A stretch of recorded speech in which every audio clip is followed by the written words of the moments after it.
L'actualité bien filtrée par des professionnels de médias, c'est sur Scoop FM. Suivez nos éditions d'information sur nos chaînes partenaires à Lubumbashi, sur Sky Radio à 6h, 9h, 12h, 15h, 19h et 21h. À Kipushi sur la radio communautaire Moïseni à 9h, 10h et 21h juste. Mais également sur Kipushi 24 à 8h30, 12h30, 16h juste, 18h30 et 21h30. Le journal des Scoop FM passe aussi à Likasi sur Canal CTV 88.4 MHz et sur Unili Radio 88.0 à 6h, 9h, 13h et 20h. Suivez-nous également à Kasumbalesa sur Marafiki Radio 88.8 MHz à 10h, 12h et 18h. Suivez-nous également en Bougimaï sur Télédiéba 89.1 MHz à 7h juste, 15h juste et 23h juste. Scoop FM, l'actualité est en continu sur notre page Facebook et sur notre chaîne YouTube. Pour plus d'informations, contactez-nous au +243 97 62 31 31 9. Scoop FM, la neutralité réelle, la neutralité réelle.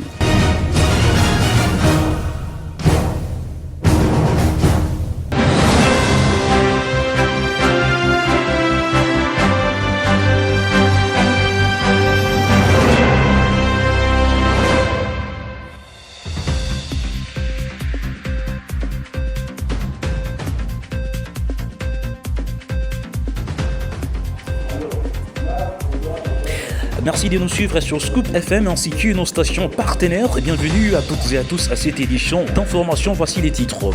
Le gouverneur de la province du Kasaï oriental a déclaré mercredi 11 février l'épidémie de la rougeole dans cette partie du pays. Des détails à suivre dans cette édition du journal. Et puis chaque 12 février est célébrée la journée internationale de la main rouge, également appelée journée internationale contre l'utilisation d'enfants soldats. Cette journée vise bien évidemment à sensibiliser contre l'utilisation des enfants dans l'armée.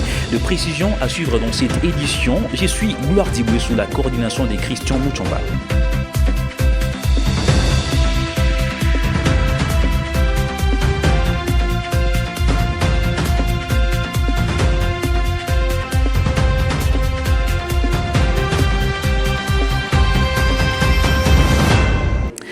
Tout d'abord, à son arrivée à l'aéroport de Goma, Viviane Van de Per, représentante spéciale du secrétaire général de l'ONU par intérim et chef de la MONUSCO par intérim, a exprimé l'espoir que cette étape marque les débuts d'une réouverture progressive de l'aéroport au profit de la population. Suivez. Nos efforts visant à appuyer l'opérationnalisation du mécanisme de suivi et de vérification de cessez-le-feu. Il y a plus d'un an, le 26 janvier 2025, j'étais dans le dernier avion à atterrir à l'aéroport de Goma.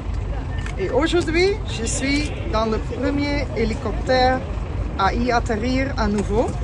Et j'espère que c'est le début de la réouverture progressive de cet aéroport de Goma au bénéfice de la population. Conformément à la résolution 2808 de 2025 du Conseil de sécurité, la MONUSCO est mandatée pour soutenir un cessez-le-feu permanent, notamment à travers sa participation et son appui au mécanisme conjoint élargi de vérification plus, MCVE+. La MONUSCO déploiera dans les prochains jours une première mission de reconnaissance aérienne à Uvira. Ma visite vise à échanger avec les interlocuteurs concernés et à faire avancer les préparatifs concrets. Procédures de vérification, coordination, communication et conditions pratiques pour que le mécanisme fonctionne de manière crédible. La MONUSCO continuera d'appuyer le processus de paix en cours. L'appui au cessez-le-feu se fera de manière progressive en fonction des arrangements confirmés dans l'architecture convenue et des garanties de sécurité pour le personnel et les moyens des Nations Unies. Dans le Haut-Katanga, la cité minière des Lucha, dans les territoires des Kambov, dans le Haut-Katanga bien évidemment, est le théâtre des vives tensions depuis mercredi soir après la mort d'un creuseur artisanal qui aurait pénétré par effraction sur les sites de l'entreprise Komilou.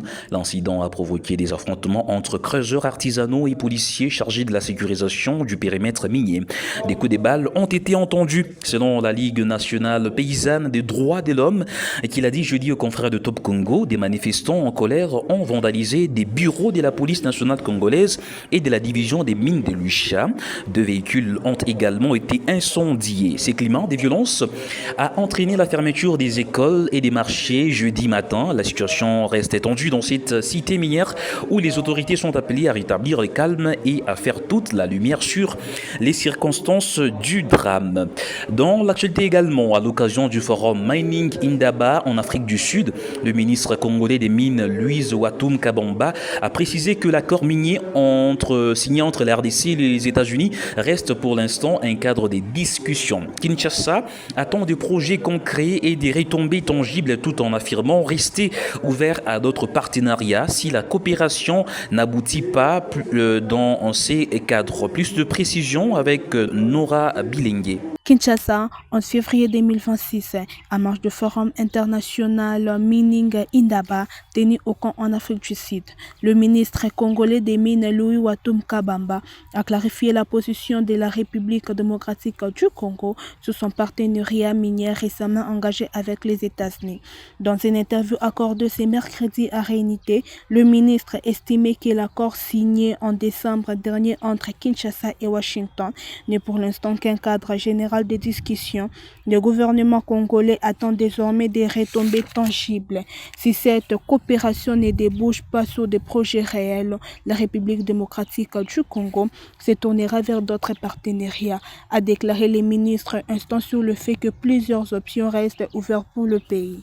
Martin Kazembechou, la gouverneure intérimaire de la province du Haut-Katanga, s'est entretenu ce 11 février 2026 au forum Mining Indaba Cape Town en République sud-africaine avec les différentes presses nationales et internationales sur l'importance d'investir dans la capitale cuprifère. Le Haut-Katanga est représenté par nous-mêmes. Nous sommes venus participer à cette activité de Indaba Mining. C'est pour présenter nos potentialités que nous avons de la province du Haut-Katanga. Dans le secteur minier, il y a tout chez nous. Nous lançons un appel à tous les investisseurs de venir chez nous, de venir investir, et nous les garantissons la sécurité. Et sur le plan sécuritaire, c'était notre champ de bataille, et même aujourd'hui c'est notre champ de bataille. Donc nous faisons tout pour sécuriser l'opérateur minier, afin que les affaires aillent de l'avant. Nous avons pris des dispositions. Dans les jours passés, vous avez suivi, il y avait des cas récurrents de vol de capote. Et on a mis sur pied des mécanismes. Il y a eu une acquisition d'un chariot important et du personnel que nous allons mettre sur pied dès que nous rentrons pour sécuriser le transporteur minier et surtout l'opérateur économique. Donc tout ça, ça s'inscrit dans les cadres de l'assainissement du climat des affaires et surtout préserver ces bons climats. Les portes sont grandement ouvertes pour tout le monde. La RDC n'a pas de préférence seulement aux anglophones ou aux francophones. Tel qu'annoncé dans le sommaire, le gouverneur de la province du Kasaï oriental a déclaré mercredi 11 février l'épidémie de la rougeole dans cette partie du pays.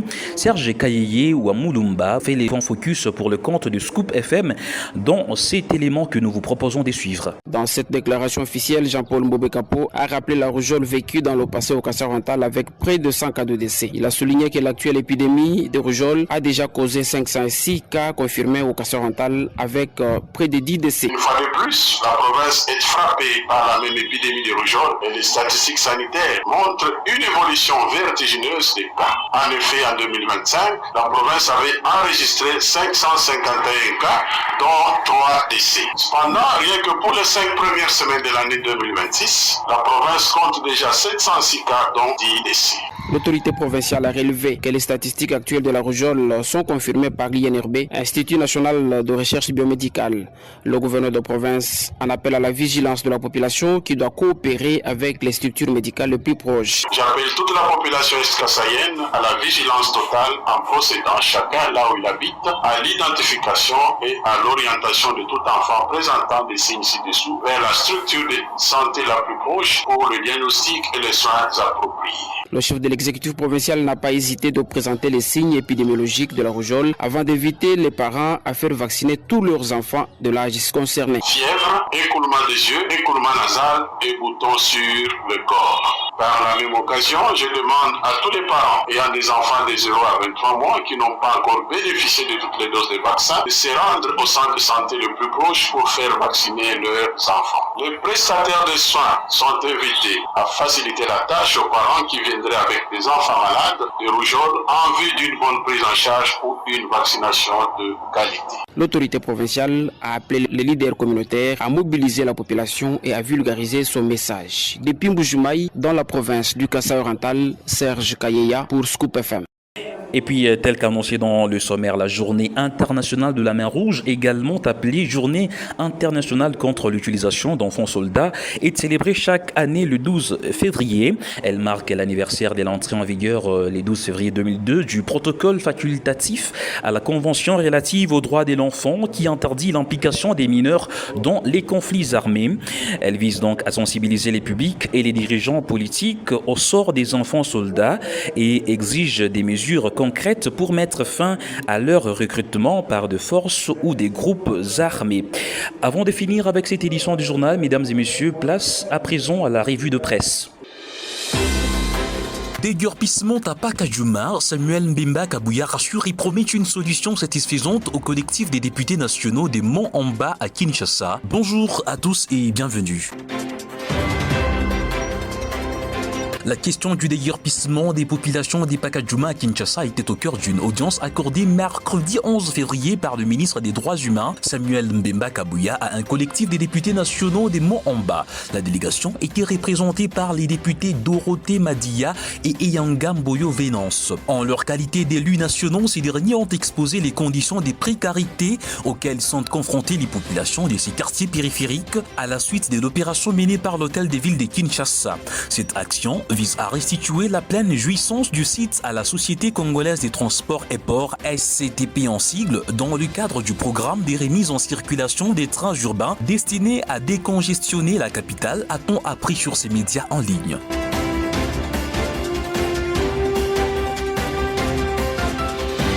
Dès sa part, RTNC pensait des titres. Tu as pas, les éléphants en divagation sèment la terreur à Monkoto. Un troupeau d'éléphants sortis du parc national des Salonga sème la terreur dans les localités environnantes du territoire des Monkoto à 300 km à l'ouest des Boende. La nouvelle est confirmée mercredi 11 février par l'administrateur du territoire, l'ingénieur Romel Lamotte Dada, qui a donné plus de précisions. Ces défilés d'éléphants qui ont quitté le parc des Salonga étaient éparpillés sur 3 axes. Axe Boendi qui va vers le Kasaï, axe Iyongo vers la rivière L'Huile et l'axe Boinde. Partout, ils ont ravagé des champs des paysans, causé des blessés et empêchent les mouvements des populations. Il y a à craindre la famille dans la zone occupée par ces pachydermes, a-t-il indiqué.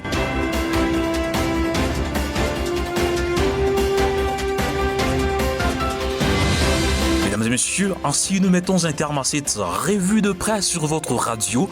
Merci de nous avoir suivis. Retrouvons-nous demain pour une autre revue. D'ici là, portez-vous très bien. À très vite.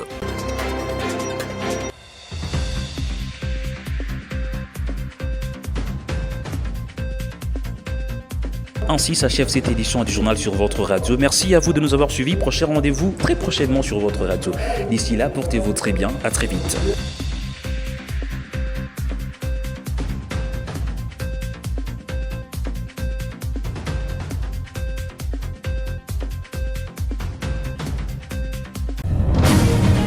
L'actualité bien filtrée par des professionnels de médias, c'est sur Scoop FM. Suivez nos éditions d'information sur nos chaînes partenaires à Lubumbashi, sur Sky Radio à 6h, 9h, 12h, 15h, 19h et 21h. À Kipushi sur la radio communautaire Moïseni à 9h, 10h et 21h juste. Mais également sur Kipushi 24 à 8h30, 12h30, 16h juste, 18h30 et 21h30.